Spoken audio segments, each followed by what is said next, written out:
último capítulo desta carta.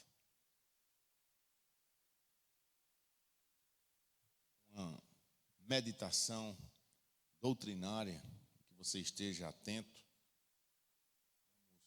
Vamos tentar expor alguma coisa de ensinamento, como deve ser o proceder de um cristão autêntico.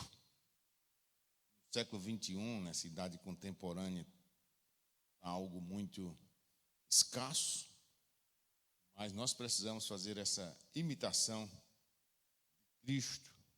Carta do apóstolo Paulo aos Romanos, capítulo de número 15, por gentileza você deixa a sua Bíblia aberta, nós vamos ler até o verso de número 13 e tirar alguns ensinamentos para a nossa vida. Romanos 15.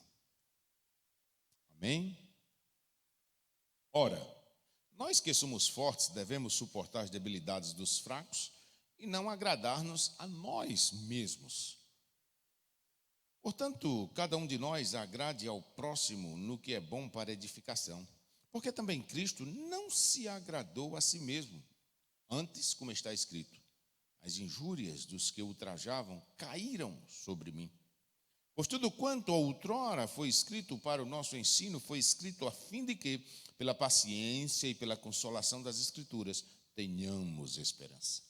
Ora, o Deus da paciência e da consolação vos conceda o mesmo sentir de uns para com os outros, segundo Cristo Jesus, para que, concordemente, e a uma voz glorifiqueis ao Deus e Pai de nosso Senhor Jesus Cristo. Portanto, acolhei-vos uns aos outros, como também Cristo nos acolheu para a glória de Deus.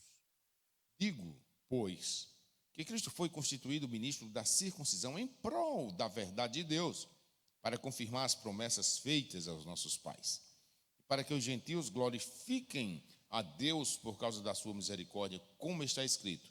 Por isso eu te glorificarei entre os gentios e cantarei louvores ao teu nome. E também diz, alegrai-vos, ó gentios, com o seu povo. E ainda, louvai ao Senhor, vós todos os gentios e todos os povos o louvem. Também Isaías diz, haverá a raiz de Jessé, aquele que se levanta para governar os gentios. Nele os gentios esperarão. E o Deus da esperança vos enche de todo gozo e paz no vosso crer, para que sejais ricos de esperança no poder do Espírito Santo. Amém. Obrigado, Deus, por esta porção da tua palavra lida. Pedimos agora pela palavra que há de ser ministrada como ensino, que ela fique guardada nos nossos corações, ó Pai, que possamos sempre estar aprendendo a respeito do teu Filho. Em nome de Jesus que nós te oramos. Amém. Domingo eu estive ministrando, irmãos, lá em Puxinanã. Gostaria de fazer referência a isso hoje e nesta noite. Nós cremos que o sangue de Jesus Cristo nos purifica de todo o pecado. Você crê nisso? Diga amém. O sangue de Jesus não foi derramado em vão. O sangue de Jesus teve essa finalidade, ou seja, dando-se ali início a essa nova aliança. Não há remissão de pecados sem o derramamento de quê? De sangue. Era necessário o cordeiro imaculado, ou seja, simbolizando lá na antiga aliança, que isso era feito uma vez por ano, ia até lá junto com sumo sacerdote e fazia a expiação do pecado, né? Levavam as suas oferendas, isso é fato, né? Isso se repetia. Só que Jesus Cristo veio para fazer isso de uma vez por toda.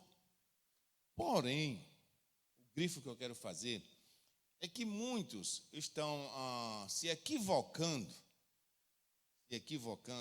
e achando que de uma vez por todas aquele sangue foi derramado e você ficou limpo. O problema é que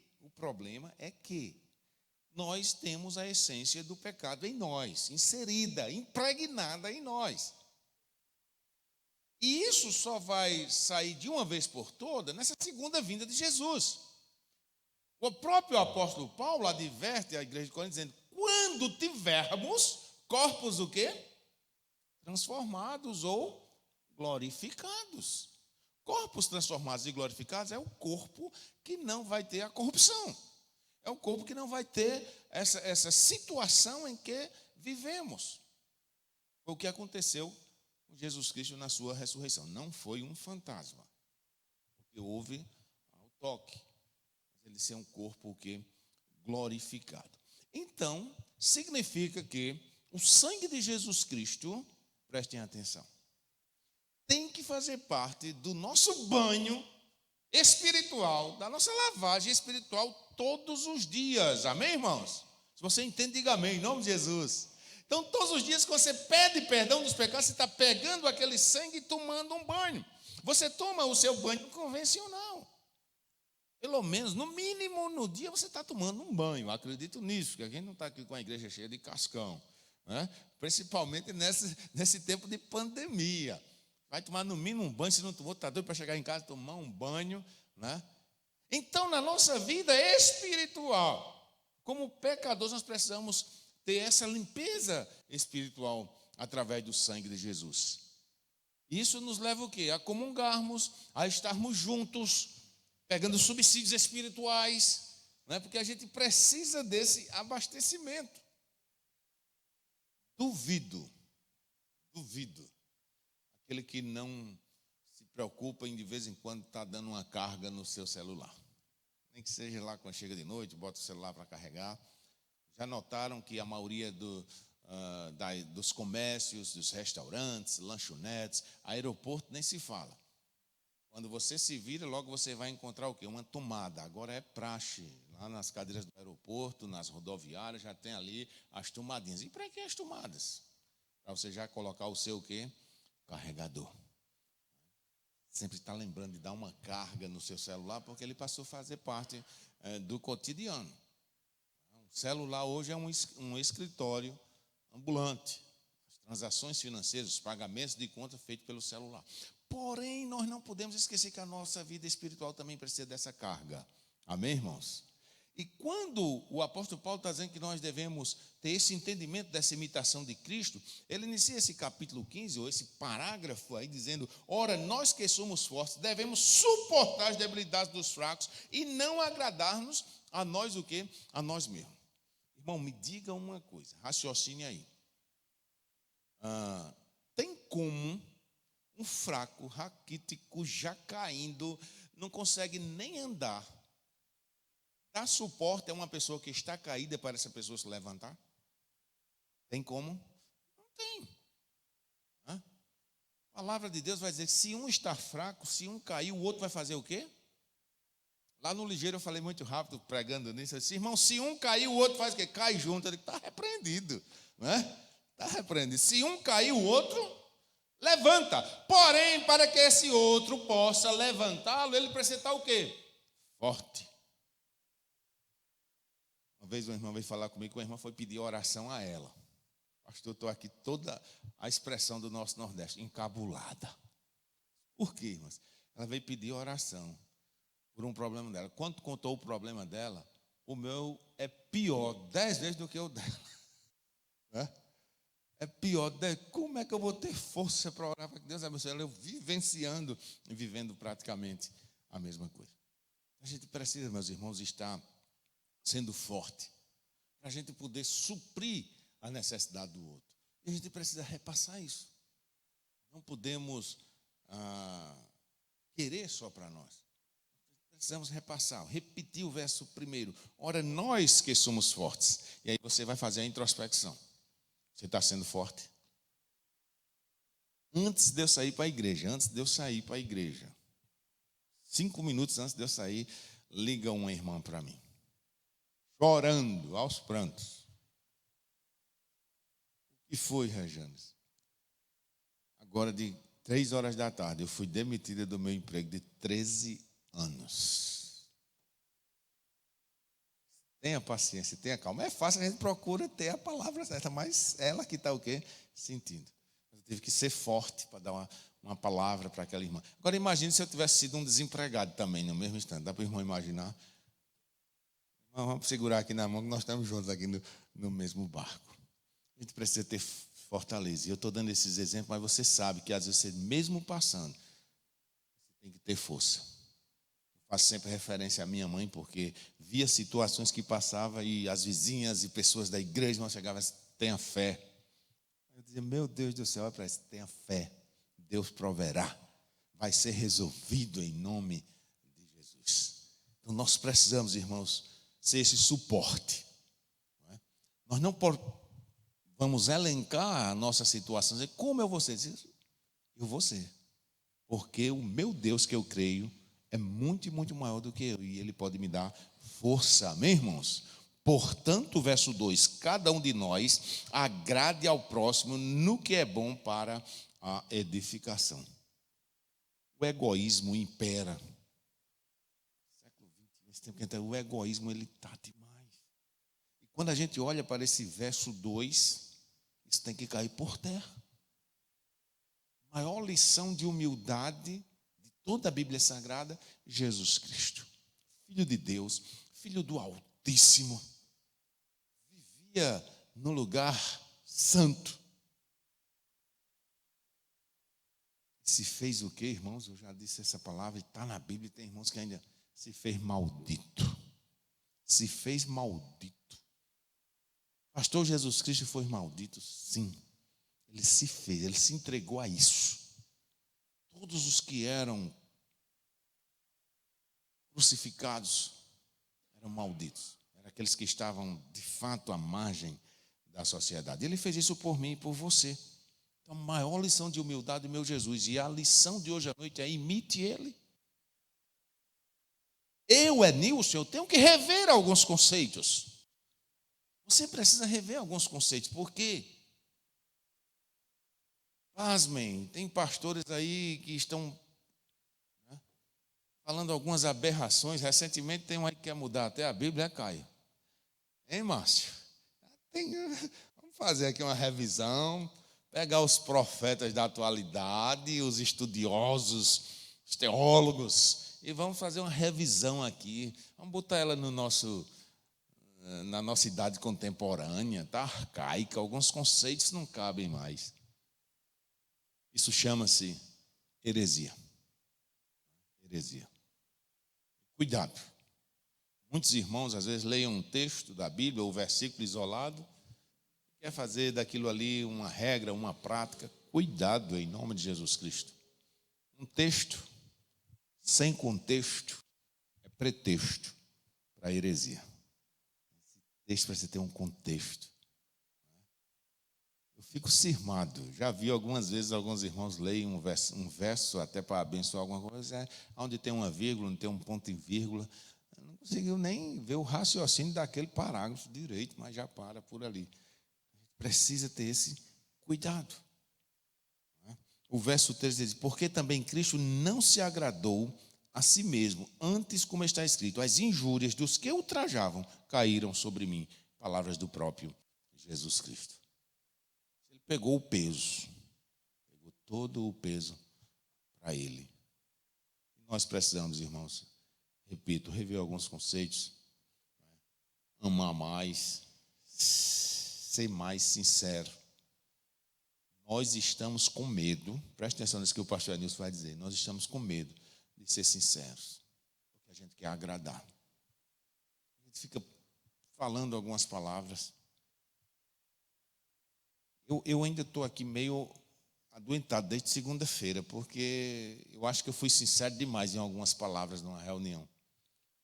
Às vezes as pessoas se magoam. Mas, meu Deus, e a Bíblia fica onde?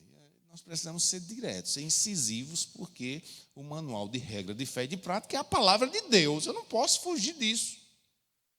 Mas nós estamos vendo crentes querendo palavras apenas de massagem de ego. Infelizmente, alguns líderes adentrando a esse sistema. Não consigo enxergar isso pela Bíblia. Vejo isso contrário à Bíblia. Porque Jesus Cristo, em nenhum ponto, quando eu falo de imitar, eu tenho que ver. Em nenhum ponto. Eu não esqueço daquela passagem de Pedro conversando com Jesus. Aliás, os 12. Jesus Cristo fazendo indagações para ver se eles já estavam aptos. Porque eram discípulos, eram alunos. Em um dado momento, os alunos tinham que caminhar com as próprias pernas. Em um dado momento, esses alunos agora iam se tornar mestres, repassar o ensinamento do mestre. Jesus Cristo, num dado momento, olha para eles e diz: venham cá. O que o povo diz a meu respeito? E um pulou lá e disse: dizem que tu és João Batista. Não, outros dizem que tu és Elias. E Deus disse: tá bom, o povo errou. O povo não tirou uma boa nota nessa prova, mas é o povo. Porém, eles não estão no tete a tete, não estão olho no olho comigo. Vocês, sim, vocês estão no meu dia a dia. Agora, a pergunta eu repasso para vocês. Vocês dizem de fato quem eu sou? Vocês creem realmente? Pedrão, como sempre, tomou a frente e logo respondeu. Com muita convicção, consciente do que estava dizendo. Não tem coisa melhor, meu irmão, quando você tem convicção na sua resposta, que você não fica na gangorra. Quando você responde com convicção, consciente do que está dizendo, isso chega a fluir, não é? E Pedro respondeu, cheio do Espírito Santo, com muita convicção: tu és o Filho de Deus, Jesus Cristo, o Nazareno. Jesus Cristo disse: bendito. Que resposta, nota 10. Você disse sem pestanejar, Pedro. Tu és Pedro, tu és Pedrinha. Tu és aquele que vai fazer parte do alicerce. Eu sou a pedra angular, não vamos misturar. A Igreja Católica faz essa mistura aí de Pedros na tradução de Petros e dá uma misturada muito grande aí com Petra. Né? Pedro, Pedrinha. Tu és Pedro. E pedirdes aqui na terra será atendido, será interligado lá nos céus. Bênção total, foi alegria grande. Mas, irmãos, esse mesmo Pedro, ousado nesse instante, e ousado pelo Espírito Santo, deu margem também a Satanás. Por isso que eu falei no início, a gente precisa se lavar todos os dias. Pega esse sangue, Senhor. Hoje eu vou sair para trabalhar, não sei como eu vou encarar aquele chefe. Não sei como eu vou encarar aquele colega de trabalho, eu estou por aqui. Se lave, meu irmão, espiritualmente. Amém? Porque nós devemos abençoar o outro. Mas, pastor, isso é cristianismo.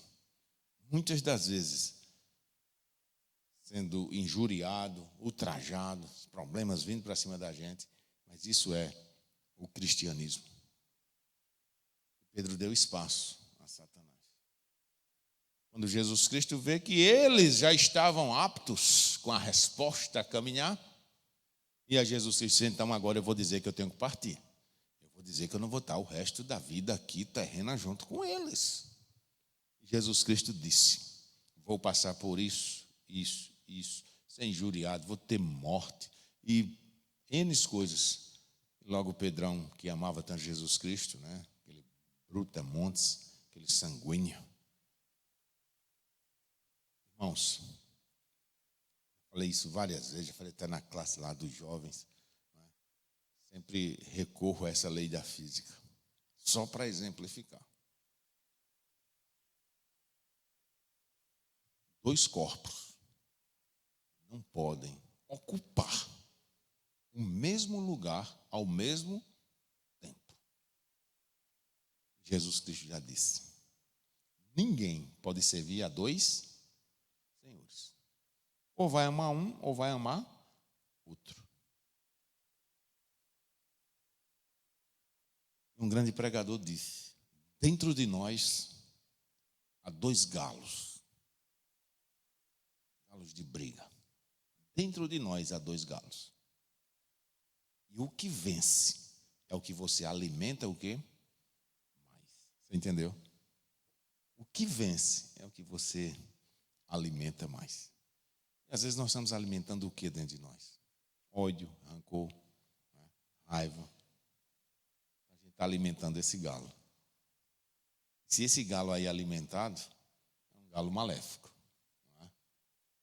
Então, ninguém pode servir a dois senhores. Ou vai amar um, ou vai aborrecer a outro. Ninguém pode servir a Deus, ou a Mamon, ou as riquezas, a avareza e entre outras coisas que podem aí ser substituídas. Então, pouco tempo Pedro, quando escuta Jesus Cristo dizendo, ele disse, Jesus, repreende a Jesus Cristo. Olha que ousadia maléfica agora. Olha que ousadia sendo usado por Satanás agora. Porque repreender a Jesus. Não diga isso. O Senhor não vai morrer. Se alguém for fazer alguma coisa com o Senhor, tem que fazer primeiro comigo. O Senhor está errado.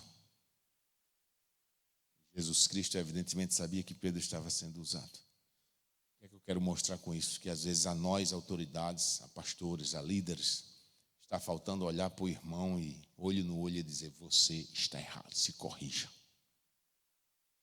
Jesus Cristo olhou para ele e disse, para trás de mim o quê, irmãos? Para trás de mim o quê? Satanás.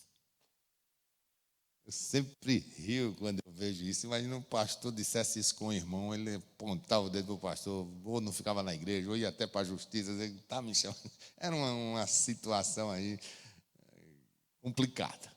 Para trás de mim, Satanás. Então, irmãos, veja que nós somos variáveis. Esse exemplo demonstra que nós somos variáveis. Por isso nós precisamos ter essa correção. Por isso nós precisamos praticar a humildade no nosso coração. Porque senão a coisa ultrapassa limites. Não é? Nós precisamos, como a gente sempre costuma dizer, ter os pés no chão. Veja o verso 4, ele diz, pois tudo quanto outrora, ou seja, antigamente, tudo quanto antigamente foi escrito para nosso ensino, foi escrito a fim de que pela paciência e pela consolação das Escrituras tenhamos o quê? Esperança. Tenha calma, tenha paciência. A nossa esperança está em Cristo. Amém? Cristo, esperança nossa. Cristo, esperança nossa. Tenha calma, paciência, conte até 1000. É fácil, pastor? Não é, irmão. Se as coisas fossem fáceis, não estaríamos aqui. Se as coisas fossem fáceis, não estaríamos pedindo orientação divina a Deus. Se nós estamos aqui, se nós buscamos seguir a Jesus Cristo, é porque somos conscientes que não somos nada. Não somos nada. Quem garante que vai estar tudo em ordem amanhã? Amanhã, né? Para o ano. Quem garante que vai estar vivo amanhã? Domingo de noite, por volta das 8h30, o irmão sai do seu culto, lá nas Malvinas, com seu sogro e com seu filhinho. Vocês viram essa reportagem? Quem viu aí? Né? E parece que parou num trailer. Eu não vi em jornal, que eu quase não assisto isso, mas vi nas redes sociais. Depois eu vi no rádio, quando eu ia para o trabalho, para comprar um lanche. Veio um outro, embriagado num carro, bateu, ele voou longe, o sogro também quase morre, a criancinha menos ferida, e esse irmão perdeu a vida. Esse irmão perdeu a vida. E acabara de sair da onde? De um culto da igreja. Estava com a Bíblia na mão, esperando o lanche para o seu filho. Na mente daquele irmão estava que ele iria para a eternidade naquele momento. Certamente na mente dele lá no culto, graças a Deus, que culto abençoado. Estou supondo, amanhã, segunda-feira, eu vou para o meu trabalho, tem isso para fazer, tem aquilo, dia 2 é feriado, vou não sei o quê, N planos que nós fazemos. Se a gente não consegue, parece, colocar na mente que o dia de amanhã, única e exclusivamente, pertence a quem? A Deus.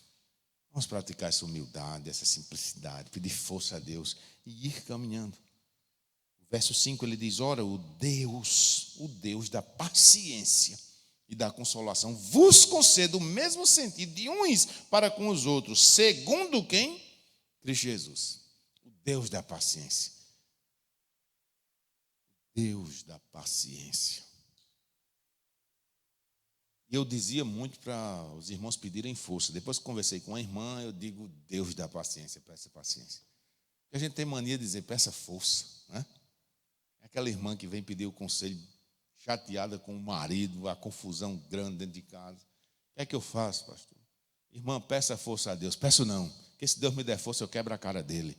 Então, peça paciência. Peça paciência. É o Deus da paciência. Tendo a paciência, contando de 1 até 10, a gente vai refletir, né, para não agir no sangue fervendo ali no momento. Verso 7, portanto, acolhei-vos uns aos outros, como também Cristo nos acolheu, para a glória de Deus. O século 21 não está deixando isso acontecer, irmãos. Os cristãos não estão conseguindo ter uma identidade de cristão. Tem algo que está errado. E como vai corrigir? Não sei ainda. A gente tem que buscar, tem que sentar, tem que rever os nossos conceitos. Repito isso. Né? Estamos muitos exclusivistas. Né? Muito o eu, sozinho, uma coisa ali muito enclausurada. Parece que toda a evolução, tudo que chegou para o nosso conforto, parece que nos distanciou. Não sei como, mas eu só penso nisso, porque 51 anos eu tenho, vivo essa idade de intermediária do que surgiu, do que evoluiu. Sempre dou esse exemplo também. A gente viu coisa entrar em cena e vimos coisa sair de cena, né? Os meninos que nasceram do ano 2000 para cá já nasceram com uma coisa totalmente diferenciada, os conceitos, a tecnologia. E a gente viu esse momento de transição. A mim, particularmente, muito me preocupa daqui a 10, 15 anos para frente. Né? E isso respinga onde? Dentro da igreja. Infelizmente. Porque a igreja precisaria influenciar o mundo. A igreja precisaria influenciar o mundo. No século XVI, a reforma protestante, sem ter essa tecnologia, mas ela conseguiu. Ela ultrapassou paredes, ultrapassou países, ultrapassou continentes. Porque alguém disse, não, isso não é verdade. Eu estou aqui dentro, estou vivendo com vocês, mas isso não está correto, porque foge a palavra de Deus. E no século XXI a gente vê o líder de uma das maiores religiões do mundo, inclusive aqui no nosso país é a maior, não é? Se posiciona e o seu posicionamento é contrário à Bíblia Sagrada. Como fica isso? E a grande maioria aplaudindo, não só os que são adeptos, mas os demais. Se contraria a Bíblia, pode ser anjo, pode ser o que for, vindo, está contrariando a Bíblia, está errado. Está errado, tem que repreender em nome de Jesus Cristo. Mas esse comodismo está, então nós, igreja de Cristo, precisamos influenciar. Mas parece-me que a igreja está sendo muito mais influenciada. Conceitos mundanos, às vezes adentrando, coisas acontecendo. Estivemos aqui sábado na nossa igreja, não é? Um momento, o dia inteiro, de um pedido a Deus por um renovo espiritual. Se a gente está pedindo por isso, é porque está faltando. É ou não é, irmãos? Vamos ser sinceros. Você pede algo, é porque está faltando. Seria muita cara de pau você pedir algo a alguém, você tendo lá na sua despensa, tendo em casa, chegar ali no caixa diaconal, irmão, me ajude com uma feira básica e a sua despensa cheia, outro irmão precisando, que é isso, está errado. Mas quando você se humilha, quando você pede, é porque você está precisando. E de fato nós estamos precisando desse renovo, dessa efervescência espiritual. Porque se eu agir como homem, a coisa vai desandar. E eu sou esse ser físico, mas eu sou esse ser espiritual. Se eu olho só para as coisas que me rodeiam, para o mundo, para essa política cebosa, esdrúxula, tanta esquisitice aí que tem que você fica meio, como pode? Mas muitos se deixam levar. E a gente acha que a compra do voto, que a venda do voto cessou. O coronelismo parou. Os currais eleitorais pararam. Está sendo mascarado, não é? Mascarado. Mas, quando a gente olha para a palavra de Deus, eu tenho que ser diferente. Eu tenho que influenciar. Finalizando o verso 8, ele vai dizer, irmãos, digo, pois, que Cristo foi constituído ministro da circuncisão, em prol da verdade de Deus, para confirmar as promessas feitas aos nossos pais. Ministro da circuncisão. Isso parece até contraditório, não é? O pastor, Jesus Cristo veio para achar, para quebrar, não é? Todos os conceitos. Não, Jesus Cristo disse, eu vim para o quê? Cumprir. Eu vim para cumprir. Já expliquei, explico novamente. Se eu sair, pegar o meu carro aqui na garagem da igreja, meu carro, vindo aí a Floriano Peixoto, vou lá para o Alto Branco, eu vou subindo ali aquela rua da Ceasa, aquela ladeira, tem uma blitz, CPTran, sei lá o que, parando os carros e averiguando. Digo para os irmãos sem medo de errar, eu não vou ter medo nenhum. Porque na abordagem, certamente, eles vão me pedir o quê? Carteira de motorista. Vão pedir o quê? O documento do meu carro. Então, minha carteira está em dia. O documento do meu carro está em dia. Sério, eu queria fazer uma averiguação no seu carro. Fica à vontade, vão achar só essa arma. Não é? Então, não vou ter medo. E se disser assim, vou fazer o teste do bafômetro? Eu digo, coisa boa que eu nunca fiz, sou doidinho para soprar nesse negócio aí. Está saindo aqui da igreja. Meus irmãos, a lei, preste atenção, nesse momento ela vai fazer o que comigo, irmã Luzimar? Nada. Nada. Absolutamente nada. Então, nesse momento, eu fui superior a quem? A lei. Os irmãos entenderam? Ela existe, mas eu fui superior. Por quê? Porque eu cumpri a lei.